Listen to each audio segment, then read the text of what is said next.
I am 88 years old. I've outlived my wife, most of my oldest friends, and the strong man I used to be. I built businesses, paid the mortgages, and carried the weight of providing for my family.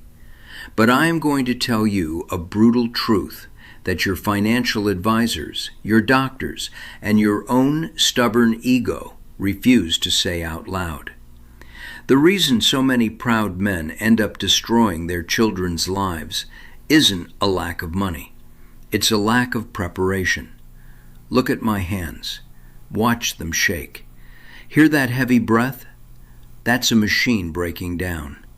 I sit in waiting rooms and watch 50-year-old daughters with dark circles under their eyes, silently weeping while filling out diaper orders for fathers who refuse to face their own decline. Do not scroll away. Do not run from this, because today we are breaking the loop.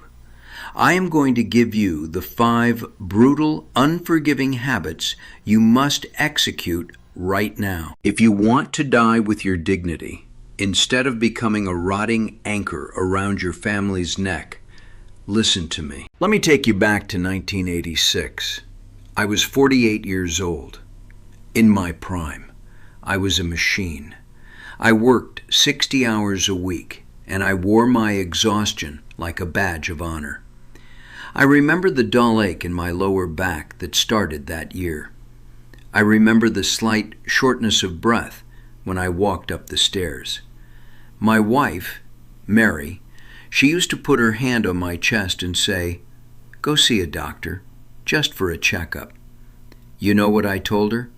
I'm fine. I don't have time for doctors. I have a mortgage to pay. I have college tuitions to save for. God, the arrogance of men. We think providing money makes us invincible. We ignore the engine light flashing on the dashboard of our own bodies. We push down the pain with a stiff drink and another hour at the office. We think we are protecting our families by being tough. But let me tell you what you are actually doing when you refuse to fix yourself. You are not being strong. You are taking out a loan against your physical body. And your children are the ones who will have to pay the brutal interest. Fast forward to a Tuesday morning, present day. The harsh fluorescent lights of a cardiologist's waiting room. I sit there, a fragile old man in a wheelchair, waiting for my name to be called. And sitting next to me is my daughter, Sarah. She's 52 now. She has her own life, her own career, her own kids. But right now, she's frantically typing on her phone, apologizing to her boss for missing another meeting. She has a plastic pill organizer in her purse. 7 compartments. Morning, noon, and night. She knows my medical history better than I do, because my mind, it slips sometimes. I look at her tired eyes, the deep wrinkles forming on her forehead, and in that suffocating silence, the terrifying realization hits me. I have become the very thing I swore I would never be. I am not her protector anymore. I am her anchor. I am the heavy, rotting weight dragging her down. My stubbornness from 30 years ago, my refusal to take care of myself, has robbed my daughter of her peace.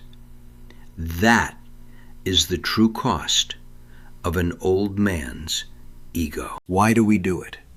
Why do men who survived wars, built houses with their bare hands, and weathered financial crashes refuse to use a cane or go to physical therapy? It's a 3-letter word that has destroyed more families than poverty ever could. E-G-O. Ego. We confuse needing help with losing our manhood. We think if we ignore the decay, it doesn't exist. But nature doesn't care about your pride. Your stubbornness isn't protecting your dignity. It's forcing your loved ones to strip it away from you, piece by piece, when you inevitably crash. Dignity isn't about never needing help. Dignity is about preparing for the day you do, so you don't break the backs of the people who love you. Here are the 5 unforgiving habits you will start today. Number 1, fix the damn machine. Stop ignoring the check engine light. Go to the doctor. Do the physical therapy.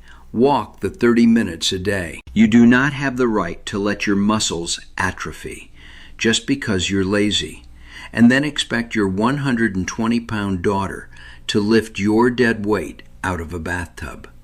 Maintain the vessel. Number 2, purge your kingdom. Throw the junk away, the old tools you haven't touched in 20 years, the boxes of useless receipts. Simplify your finances.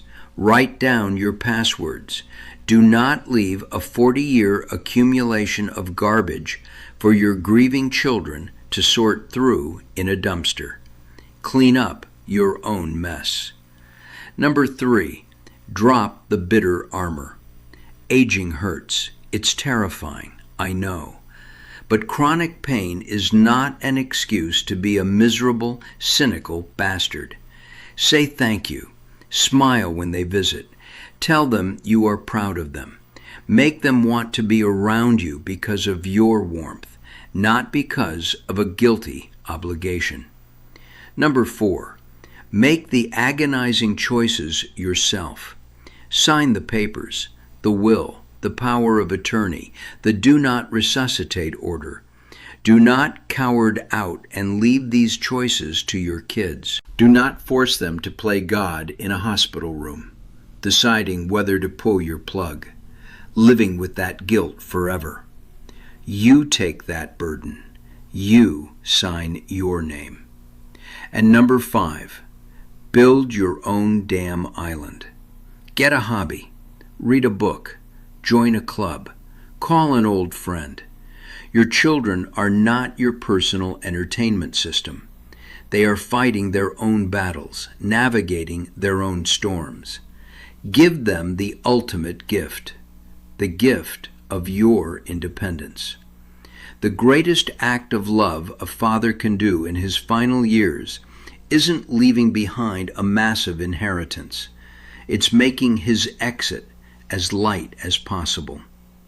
When my time comes, I want my daughter to hold my hand, shed a tear, and go back to her life, unburdened. Be a man one last time. Take care of your business.